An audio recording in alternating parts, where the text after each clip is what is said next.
Ratio क्या होता है, यानी price to book value. Ratio क्या है, इसका यूज़ इन्वेस्टमेंट में किस तरह से करते हैं, किसी शेयर को खरीदने से पहले हमें पीवी रेशियो कितना होना चाहिए, कब हमारे लिए ठीक है कब ठीक नहीं है, इन सब बातों को इस वीडियो में हम सीखेंगे। नमस्कार दोस्तों, मैं डॉक्टर करण सिंह। आज के इस वीडियो में हम देखने वाले हैं कि पीवी रेशियो क्या होता है, यानी price to book value. Fundamental analysis में कुछ पॉइंट्स होते हैं जिसमें एक है PV ratio, price to book value. देखिए, किसी भी कंपनी में इन्वेस्टमेंट करने से पहले हमें फंडामेंटल उसके चेक करने चाहिए, और जब हम फंडामेंटल एनालिसिस करते हैं तो उस समय कुछ पॉइंट्स आते हैं जिनमें हमें प्राइस टू बुक वैल्यू को बहुत ज़्यादा ध्यान से देखना चाहिए।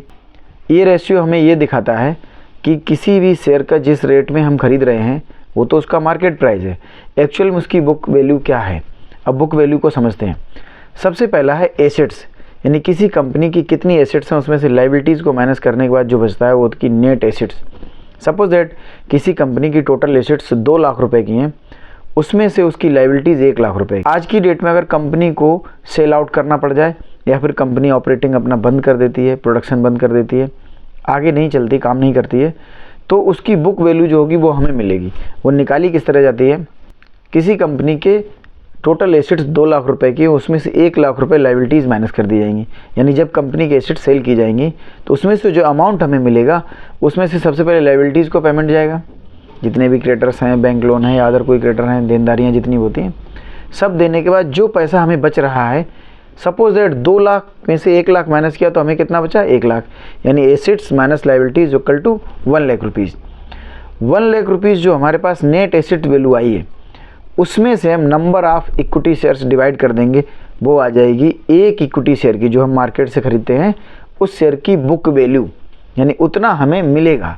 कंपनी बंद हो जाएगी तब भी उतना अमाउंट हमें मिलेगा। अब हमें इसको देखना क्यों चाहिए, देखना इसलिए चाहिए क्योंकि जब हम इन्वेस्टमेंट करते हैं तो वो इन्वेस्टमेंट जितना प्राइस हम पे कर रहे हैं वो मार्केट प्राइस है। अगर एनी हाउ उस कंपनी के साथ कोई घटना होती है, वो बंद हो जाती है, उसकी प्रोडक्शन बंद हो जाए, तो उस समय में हम लॉस में तो नहीं रहेंगे, हमारा इन्वेस्टमेंट जीरो तो नहीं हो जाएगा। इसलिए हमें प्राइस टू बुक वैल्यू ज़रूर देखनी चाहिए। दूसरा है, जब हम लॉन्ग टर्म के लिए किसी में इन्वेस्ट करते हैं तो अगर उसकी बुक वैल्यू हमें सही रेट में मिल जाती है, जैसे अभी हमने एग्जांपल लिया था, उसमें 1 लाख रुपए asset minus liabilities equal to 1 lakh है। अगर कंपनी के पास 10,000 शेयर हैं तो हम 10,000 शेयर से डिवाइड करेंगे तो एक शेयर की जो बुक वैल्यू वो 10 रुपीज़ निकल के आती है।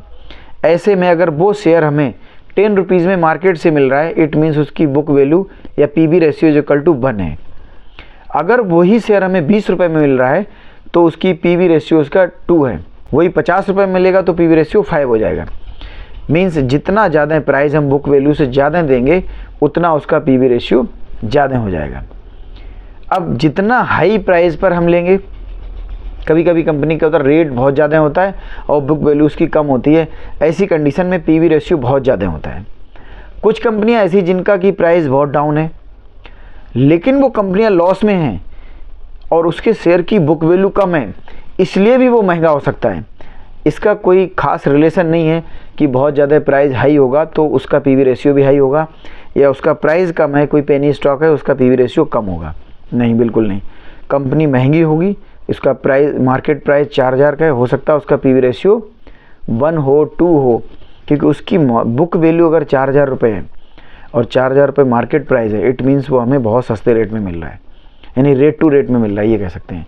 अब बात आती है कि हमें कैसे शेयर को चूज़ करना चाहिए, पीवी रेशियो में कितना देखना चाहिए।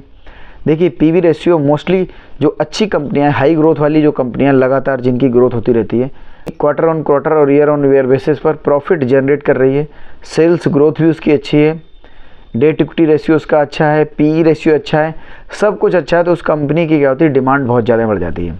मार्केट में हर कोई चाहता है कि ऐसी कंपनी में हम ज़्यादा से ज़्यादा पैसा इन्वेस्ट करें, तो उसका पीवी रेशियो मोस्टली आपको हाई मिलेगा। पीई भी हाई होगा और पीवी रेशियो भी हाई मिलेगा। अगर पीई रेशियो के बारे में अभी तक आपने वीडियो नहीं देखा है, मैं उस वीडियो का लिंक साथ में लगा रहा हूँ, आप उसको भी जाकर के देख लीजिए पीई रेशियो क्या होता है। तो पीवी रेशियो अगर हाई है, कंपनी लगातार ग्रोथ कर रही है, तो हमें उसके सही हाई होने का इंतज़ार करना है। ऐसा नहीं कि बहुत ज़्यादा हाई हो उस समय हम उसमें इन्वेस्ट करें, सही समय पर उसमें इन्वेस्ट कर सकते हैं। लेकिन जितने भी पेनी स्टॉक्स होते हैं उनमें हमें पीवी रेशियो को बहुत ध्यान से देखना चाहिए। पीवी रेशियो क्या चल रहा है, ऐसा तो नहीं उसका रेट कम हो, मार्केट रेट कम है, लेकिन पीवी रेशियो उसका बहुत ज़्यादा है। ऐसे ही और भी वीडियो देखने के लिए हमारे चैनल को सब्सक्राइब करें, फॉलो करें। धन्यवाद।